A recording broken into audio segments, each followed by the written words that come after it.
أعوذ بالله من الشيطان الرجيم. بسم الله الرحمن الرحيم.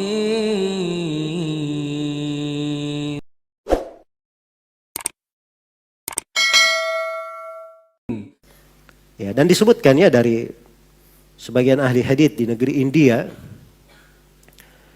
tiap kali dia duduk di majelisnya, dia berdoa, semoga Allah melaknat orang-orang Wahabi. Ya, jadi doa kejelekan. Ya. Dan syekhnya ini masya Allah ahli hadits, mengajarkan tauhid dan sebagainya. Maka datang seorang murid, yang dia ini mengenal dakwanya Syekh Muhammad bin Abdul Wahab, dan dia mengerti bahwa Syekh ini hanya sampai kepadanya informasi keliru saja. Maka dia bawa kitab Tauhid karya Syekh Muhammad bin Abdul Wahab, dilepas sampulnya, cuman isinya saja dibawakan ke Syekh ini. Syekh ini saya ada buku, ya coba antum lihat apakah bagus untuk dibaca. Ya, maka Syekhnya bawa buku itu. Besoknya beliau bilang, Masya Allah ini buku bagus sekali.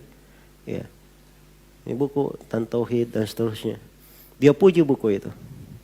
Ya, cuman ayat hadits, ya luar biasa buku ini. Ya, setelah itu, ya murid ini datang lagi, dia bawa, Syekh saya, ternyata buku yang kemarin itu saya temukan sampulnya, ini sampulnya, kasih sampulnya. Ya, ternyata ini Wahabi yang selama ini dia doakan tiap kali dia duduk. Maka beliau pun sadar akan hal tersebut, bertobat. Sebagai gantinya setiap kali beliau mau mengajar, beliau doakan kebaikan untuk Syekh. Nah, ada orang-orang yang seperti ini, ya, dia bagus tapi dimasukkan padanya informasi keliru. Ya, sebab informasi Wahabi itu sudah ada di semenjak akhir pemerintahan Turki. Ya, ketika di Turki itu tersebar dari kesyirikan, maka mereka ini menyebarkan kedustaan terhadap dakwah Syekh Muhammad bin Abdul Wahab. Inilah yang diambil oleh orang-orang kafir di berbagai penjuru dunia yang tidak senang dengan dakwah tauhid. Ya, karena dakwah tauhid ini mempersatukan umat dan membawa umat kepada kebaikan, dan orang kafir tidak suka itu. Makanya menjadilah isu Wahabi itu isu internasional. Ya, jadi mana-mana kalau ingin menjatuhkan, itu disebut apa? Wahabi. Ya. Jelas ya? Dan itu berjalan di lisan tokoh-tokoh dunia. Saya diberi cerita oleh sebagian orang, ada salah seorang tokoh yang bertemu dengan salah seorang presiden Amerika. Ya. Tokoh ini ditanya, bagaimana di negara kamu itu? Oh, katanya negara saya aman begini-begini. Tapi itu kan ada kelompok begini dan begini. Kata tokoh ini, enggak ada masalah dengan kelompok itu. Enggak, di situ ada si fulan, dan si fulan ini Wahabi. Ya. Jadi orang ini saja, George Bush ini, dia tahu si fulan Wahabi coba.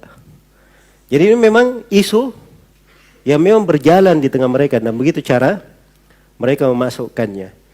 Ya, karena itu kalau ada yang memakai isu-isu yang seperti ini itu sudah biasa, itu basi sudah. Ya.